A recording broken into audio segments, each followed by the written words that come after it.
Penguin Random House Audio presents The Houseboat by Dane Bahr. Read for you by William Demeritt, Anna Caputo, Stacy Carolan, and Angela Bates.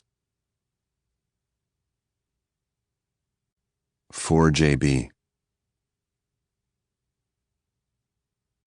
This desolation out here called forth all that was evil in human nature. O.E. Rolvog. Prologue. During the late summer of dry years in that valley of Iowa, when the rains were unreliable, the elm trees and bur oaks hardened and grayed with the dust of passing trucks on the country roads, all the green of the Alamaki Valley was dulled by that dust, and a wilted look to everything appeared, and the horses and the cows, dusted in their pastures, moved like ash blowing in a small wind. The little grass near the roads was short and brittle, and the weeds rooted in the dry ground turned dark green and pushed out along the dry earth. The leaves on the trees grew crisp and rattled on their branches. Ants scuttled in thin processions, dark rivulets on the tallow land, and grasshoppers clicked on their inadequate wings and ratcheted their long legs together in the narrow fields of bluestem. Tall clouds grew in the distance each afternoon, hopeful, but dropped their reins over another country, and the tractors crossing their fields drove the dust into the air. The evenings were golden and the settling dust gilded the sky, and the mornings were heralded with dew, but the white sun quickly burned that away, and the river would slip through the lowest stones of the bed like a whisper. The bullfrogs huddled in their drying places and cried out wildly into the hot nights. The hardened prints of animals in the dry mud showed where the river had been, and the blanched logs of floods past told where it was going. There was a saying among these people: a dry year will scare you to death, and a wet year will kill you. In the wet years, when the pale blue of the sky darkened and the big clouds, heavy with rain, came from the south and did not skirt the valley, the country changed. The air grew muggy. The dry country roads became cratered, slowly at first as the new rains came gently, and the coming rain gave a sweet smell. Mothers would come from their houses and call in their children, and the men working their fields would pause, hooking their thumbs in their denim overalls or stoving their hands into the hip pockets, and face the darkening sky and sniff at the air. The first rains cleaned the thin film of dust from the trucks, and soon there was no dust at all. The country roads became gullied and sloppy with red mud, and the trucks forded the slop. The men huddled with their arms crossed in the open bays of their barns and muttered crossly once in a while as the rain pounded down. During particularly wet years, a group might gather at someone's place, and in the barn they would set up picnic tables and hold a kind of impromptu social as a talisman to the rain. The women would bring pies, and the children would chase each other through the barn. Someone might bring a fiddle or a guitar, and a few might even dance. But you could see in the hard faces of the men the worry they carried like religion, and their eyes could not lie. The women would steal careful glances toward their men, sharing their worries as they served the pies to the children, talismans themselves. 2 days of hard rain and the townspeople would watch the river turn brown as the water climbed its banks. 3 days and the mayor would close the smaller bridges on the outskirts of town, and the townspeople would begin to sandbag the south end. 4 days of hard rain and the river became a butcher. It would rip at the banks as it swelled and cleave the edges of cropland like a knife to brisket. The rain fell and the river would feed. There was nothing it wouldn't take, trapping pigs and cows and gnawing on timber girders until the bridges collapsed on themselves. Days of that and no ease. Dawn would come, but only because the world still turned. But the east would not pale like their prayers had asked for. A dawn rising like dusk, and no sun and no relent, and the children would not run to play in it like they first did.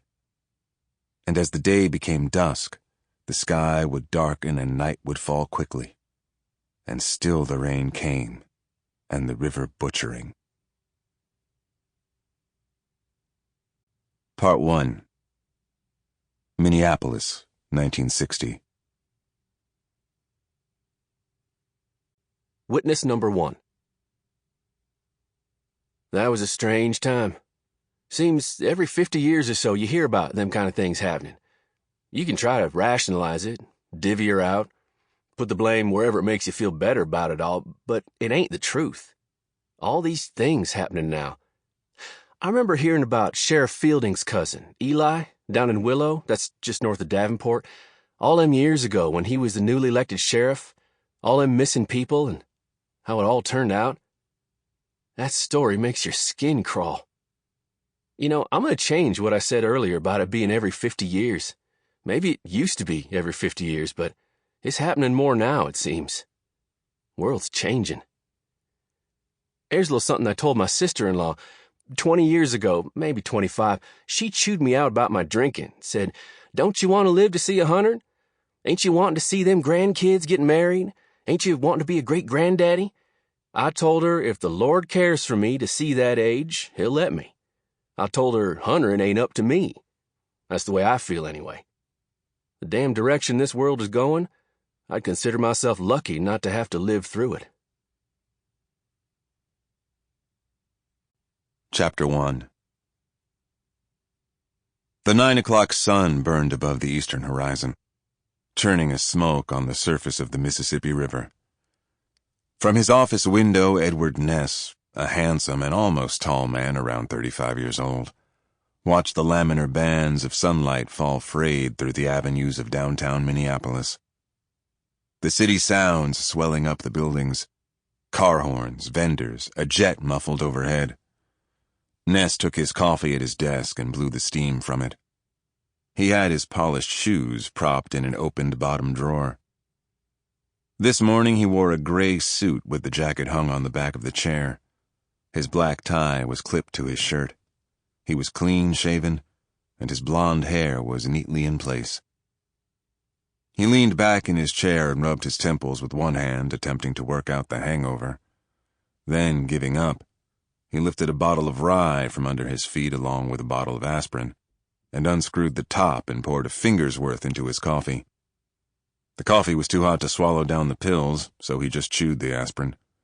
He sat a moment with his eyes closed, tapped the headline of the morning paper with his finger, blew on the coffee. Then the phone rang. "This is Ness?" "Mr. Ness, this is Deputy Clinton down here in Oscar." "Oscar?" "Yes, sir." "Why have I heard that? Where the hell's Oscar?" "Iowa, sir." "Iowa. That's right. This have something to do with that grave robbery?" "No, sir," Clinton said. "I don't believe so. That was down in Cedar Rapids?" "I see. Well," Ness leaned back and closed his eyes again. "What can I do for you, Deputy?" "You get the morning paper up there? The Tribune, I think it is?"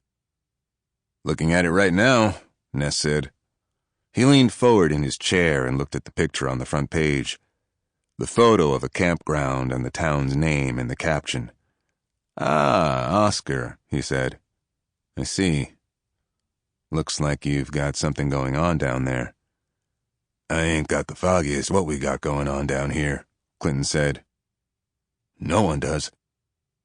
"You get in touch with the chief?" "He's the one who recommended you." "Lucky me." "When can you get here?" "How do you mean?" "Chief said you were free." "He did he?" Ness closed his eyes and rubbed them. "How's the chief know about Oscar, Iowa?" "He and the sheriff down here go way back," Clinton said. "Fishing buddies and all that. Chief called us. A bit of a favor, I suppose." "You don't have anyone there? No one in... Where's the next biggest town?" "Des Moines." "Yeah, Des Moines. No one there?" "No one as good, anyway. Or so the sheriff and the chief say. Chief said it'd be good for you. Whatever that means."